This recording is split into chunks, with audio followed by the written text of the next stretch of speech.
Pois é. Seja bem-vindo, seja bem-vinda a mais um Meia-Noite Te Conto.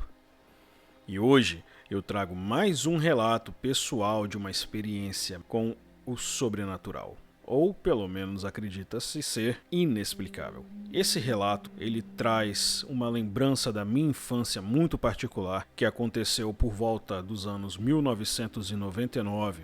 Eu e minha família, nós morávamos em uma região, pode-se dizer uma comunidade carente da capital daquele estado. E nessa região sempre foi falado sobre um tal senhor, que a essa altura não há problema nenhum em dizer, que se chamava Senhor Hernandes, que acreditava-se que ele era, sim, um lobisomem. Não sei se por características ou pelo seu possível e aparente desgosto das pessoas, criou-se essa lenda ao redor dessa figura emblemática e todas as pessoas tinham medo de passar perto da casa dele, uma vez que era uma casa colocada em um beco muito específico, em uma região que era impossível você evitar de passar em frente. Então, essa pessoa em particular foi criada uma certa figura emblemática, uma certa figura folclórica acerca dele e de sua suposta transformação em lobisomem.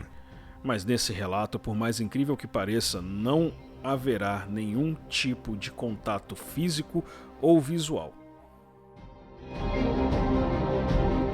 Bom, como eu disse, isso aconteceu por volta de 1999, enquanto eu já estava dormindo, e eu não consigo me lembrar aproximadamente o horário em que isso se passou, apesar de que os meus pais já estavam dormindo, até porque a casa estava toda escura. Uma coisa que é muito importante a trazer aqui, abordar, é que nessa região, na mesma região em que eu morava, havia um senhor chamado Anísio, que ele criava cachorros de caça, do tipo Beagle. Não sei exatamente se é o Beagle, mas ele é bem parecido, eles eram bem parecidos com o Beagle. E esses cachorros, eles tinham o hábito de uivar bastante, tanto que todo mundo já era acostumado com esses cães uivando, e a gente já não se assustava mais, até porque o hábito, de sempre ouvir, a gente estranhava mais quando eles não uivavam do que quando eles uivavam propriamente dito. E isso criou uma certa casca na gente, tanto em mim quanto meu irmão, nós não tínhamos mais medo, tanto eu quanto ele, quanto as crianças da vizinhança. E a gente já era muito acostumado com isso. Só que nessa noite em particular, os cachorros não estavam uivando. Faziam um silêncio muito, mas muito estranho. Em determinado momento, após eu ter acordado de um sono leve, eu acordei com uma gargalhada. Mas não apenas uma gargalhada. Era uma gargalhada misturada com um uivo. E não era um uivo parecido com os uivos que os cães do Sr. Anísio davam. Muito pior do que isso. Era como se uma pessoa estivesse dando esse uivo. Mas não era um uivo qualquer como se fosse de cachorro. Era um uivo agressivo, triste, era um uivo muito, mas muito aterrorizante, misturado com aquela gargalhada do inferno, que fazia parecer que, por alguma razão, aquilo era um sonho. E esse uivo, ele nunca saiu da minha mente. Mal consegui dormir nessa noite.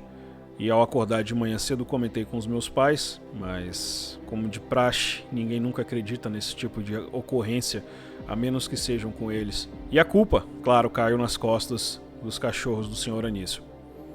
Porém, é muito importante frisar que esses uivos era como se fosse uma pessoa que começava com um uivo, mas que depois de um tempo começava a gargalhar. E era uma gargalhada muito tenebrosa, seguida de um uivo aterrador. Medonho, acho que é o menor dos adjetivos que eu posso dar para esse episódio da minha vida. Apesar dos pesares, a gente ainda tem mais um relato sobre esse tipo de uivo, e dessa vez com um quase encontro. E isso eu vou contar para você no próximo conto aqui do Meia-Noite Te Conto. Lembrando, não deixe de escrever pra gente contando o seu relato com o inexplicável ou o sobrenatural. Ou pelo menos o que se acredita ser sobrenatural.